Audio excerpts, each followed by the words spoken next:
దేశ భవిష్యత్తును నేరుగా ప్రభావితం చేసే కీలక నిర్ణయాలు ఒకే మీటింగ్లో క్లియర్ అయ్యాయి. భద్రత నుంచే ఎయిర్ ట్రావెల్ వరకు, క్లైమేట్ టార్గెట్స్ నుంచి ఇన్ఫ్రాస్ట్రక్చర్ వరకు భారీ ప్లాన్స్కు గ్రీన్ సిగ్నల్ ఇచ్చింది కేంద్ర కేబినెట్. నరేంద్ర మోదీ అధ్యక్షతన జరిగిన ఈ మీటింగ్లో తీసుకున్న నిర్ణయాలు వికసిత్ భారత్ 2047 విజన్కి కొత్త దిశ చూపిస్తున్నాయి. ఇప్పుడు ఆ డెసిషన్స్ ఏంటి, వాటి ఇంపాక్ట్ ఏంటో చూద్దాం. పశ్చిమాసియా ఉద్రిక్తతల నేపథ్యంలో కేంద్ర కేబినెట్ కీలక డెసిషన్ కు ఓకే చెప్పింది. ముందుగా దేశ భద్రతకు సంబంధించి immigration, visa, foreigner registration and ticketing scheme ను మరో 5 ఏళ్లకు ఎక్స్టెండ్ చేసింది. 2026 ఏప్రిల్ 1 నుంచి 2031 మార్చి 31 వరకు ఈ స్కీమ్ కొనసాగుతుంది.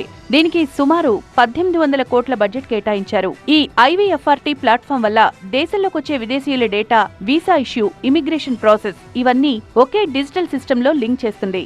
ఇక మరో పెద్ద నిర్ణయం ఉడాన్ స్కీమ్ ను మోడిఫై చేయడం. ప్రాంతీయ ఎయిర్ కనెక్టివిటీని మరింత పెంచేందుకు 10 ఏళ్ల పాటు ఈ స్కీమ్ అమలు చేయనున్నారు. 2026-27 నుంచి 35-36 వరకు కొనసాగుతుంది. మొత్తం 28,840 కోట్లు కేటాయించింది. ఈ స్కీమ్ ద్వారా గ్రామీణ ప్రాంతాలను సైతం ఎయిర్ మ్యాప్ లోకి తీసుకురావాలని కేంద్రం టార్గెట్ గా పెట్టుకుంది.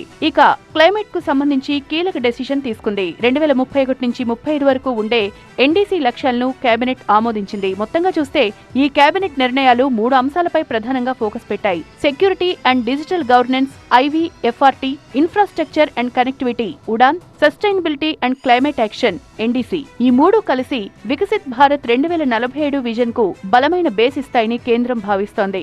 డిజిటల్ సెక్యూరిటీ నుంచి ఎయిర్ కనెక్టివిటీ వరకు, క్లైమేట్ టార్గెట్స్ నుంచి ఇండస్ట్రీ బూస్ట్ వరకు ఈ రోజు తీసుకున్న కేబినెట్ నిర్ణయాలు కేవలం పాలసీలు కాదు, భారత భవిష్యత్తును డిఫైన్ చేసే బ్లూ ప్రింట్ అంటున్నారు విశ్లేషకులు.